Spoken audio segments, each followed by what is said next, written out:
हमारे जवानों की जो हत्या हो गई, आज तक जहाँ छो पाया। भगवान सिर्फ पत्थर में ही खोजता है।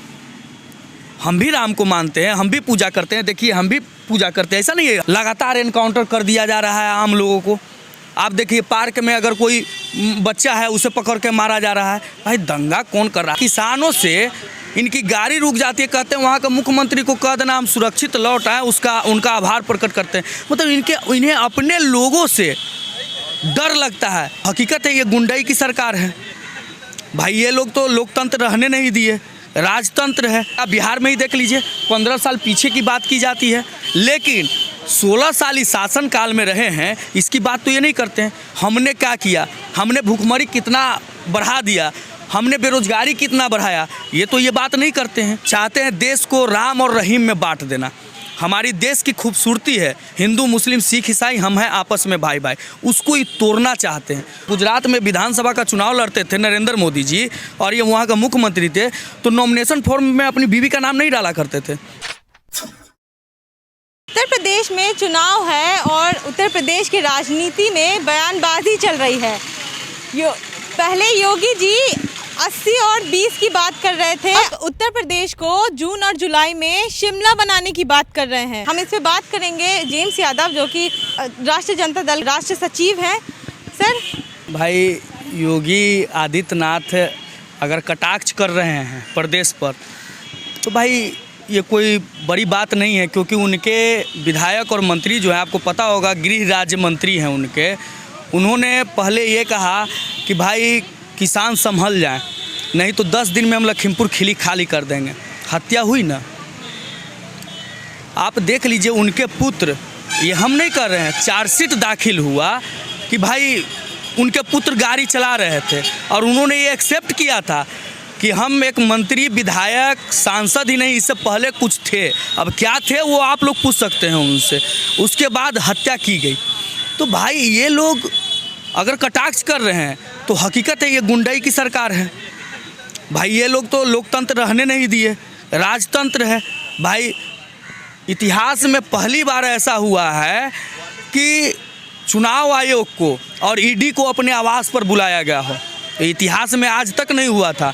नरेंद्र मोदी जी ने चुनाव आयोग और ईडी को कहाँ बुलाया? अपने आवास पर।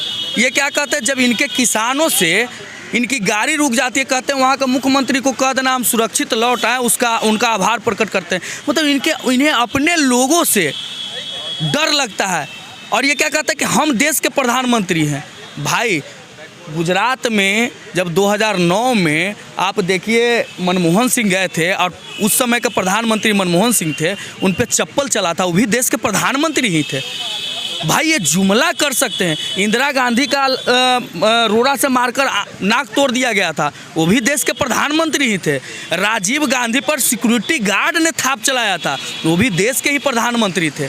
लेकिन उन लोगों ने अपने देश के बारे में सोचा, अपने लोगों के बारे में सोचा। लेकिन इनको क्या है, इनको तो सिर्फ अपनी कुर्सी प्यारी है, इन्हें अपना देखना है, अपना सोचना है, अपने देश की बात नहीं करनी है। तो भाई जो सिर्फ अपना सोचता हो वो क्या बोल रहा है नहीं बोल रहा है, इस पर अगर टीका टिप्पणी करने लगे हम, तो पता चलेगा कि पूरा दिन गुजर गया। हम लोग लोगों की चिंता करते हैं, जनहित से जुड़े हुए जो मुद्दे होंगे हम उस पर बात करते हैं। हम किसानों की बात करते हैं, हम छात्रों की बात करते हैं, हम भूखमरी की बात करते हैं, हम बेरोजगारी की बात करते हैं। और इसकी जो बात करेगी उसी की यूपी में सरकार बनेगी। अच्छा, बार बार ये लोग 9 साल पहले जो मुद्दा हुआ था मुजफ्फरनगर में दंगा का, बार बार उस बात को लेकर आते हैं, उस बात को उठाते हैं, जबकि चुनाव तो 2022 में है। सर देखिए, जो आदमी न अपने प्रदेश का विकास कर सका हो, न देश का विकास कर सका हो, उसे अपने शासन, देखिए जो अपने विकासों पर अगर चुनाव नहीं लड़ सके, वैसी सरकार तो हम बात करेंगे। आप बिहार में ही देख लीजिए, 15 साल पीछे की बात की जाती है, लेकिन 16 साल इस शासन काल में रहे हैं, इसकी बात तो ये नहीं करते हैं। हमने क्या किया, हमने भूखमरी कितना बढ़ा दिया, हमने बेरोजगारी कितना बढ़ाया, ये तो ये बात नहीं करते हैं। सर जो आदमी अपने विकास की बात नहीं कर सकता है, लोगों के सामने अपना विकास नहीं गिना सकता, अपने विकास पर वोट नहीं मांग सकता है, वो कर क्या सकता है? सिर्फ अपनी दूसरे का गिना कर दूसरे का कमियां खोजेगा, तो और कमियां मिलेगी नहीं इनको। भाई अगर कमियां आपको देखना है तो आमने सामने बैठ के डिबेट कभी कर ले, एक बार में कमियां ख़त्म हो जाएगा। हम गलत है या आप गलत है वो जनता जान जाएगी। लेकिन जब हम चुनाव लड़ने आते हैं तो हमें अपने विकास की बात करनी चाहिए कि जब हम सत्ता में थे तो हमने क्या क्या काम किया।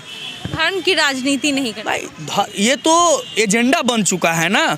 आप देखिए, जो आदमी अपने बुजुर्ग गार्जियन का आदर नहीं कर सकता है, सम्मान नहीं कर सकता है, वो भगवान सिर्फ पत्थर में ही खोजता है।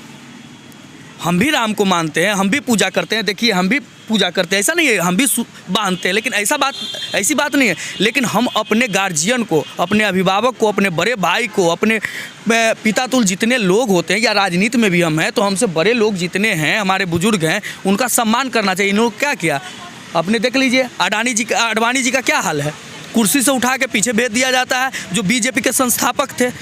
तो जो अपने बुजुर्ग लोगों का सम्मान नहीं कर सकते हैं। आपको पता होगा, जब गुजरात में विधानसभा का चुनाव लड़ते थे नरेंद्र मोदी जी और ये वहाँ का मुख्यमंत्री थे, तो नॉमिनेशन फॉर्म में अपनी बीवी का नाम नहीं डाला करते थे।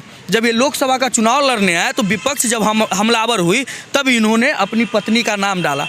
तो जो अपने परिवार का सम्मान नहीं कर सकता है, अपने बुजुर्ग का सम्मान नहीं कर सकता है, असल भगवान हमारे बुजुर्ग, हमारे गार्जियन, हमारा परिवार होता है। और जो उसका सम्मान नहीं कर सकता, वो राम और रहीम और श्याम का क्या सम्मान करेगा।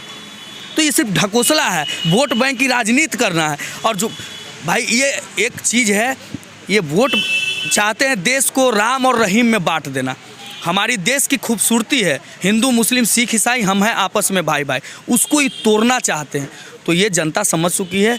और यूपी में 10 मार्च ज़्यादा दूर नहीं है, 10 मार्च का इंतज़ार कीजिए। यूपी में अखिलेश यादव की सरकार होगी, विकासशील।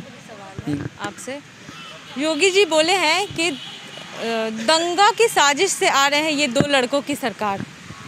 एक चीज़ बताइए, करवाने की साजिश से आ रहे हैं। अब दंगा कौन करवा रहा है? या आप देख लीजिए कितना एनकाउंटर हुआ यूपी में, लगातार कितना एनकाउंटर हुआ, लगातार एनकाउंटर कर दिया जा रहा है आम लोगों को। आप देखिए, पार्क में अगर कोई बच्चा है उसे पकड़ के मारा जा रहा है। भाई दंगा कौन कर रहा है या एनकाउंटर कौन कर रहा है? लोगों के साथ कौन क्या कर रहा है? या पटना के गांधी मैदान में बम विस्फोट कौन करवाता है? ये तो जब सरकार आती है तब इन पे हमला होता है। भाई तो दंगा के सरकार कौन है? और दंगाई के चलते सरकार में कौन आता है? आज तक हमारे यहाँ जो हमारे जवानों की जो हत्या हो गई, आज तक जाँच हो पाया? आज तक जांच हो पाई?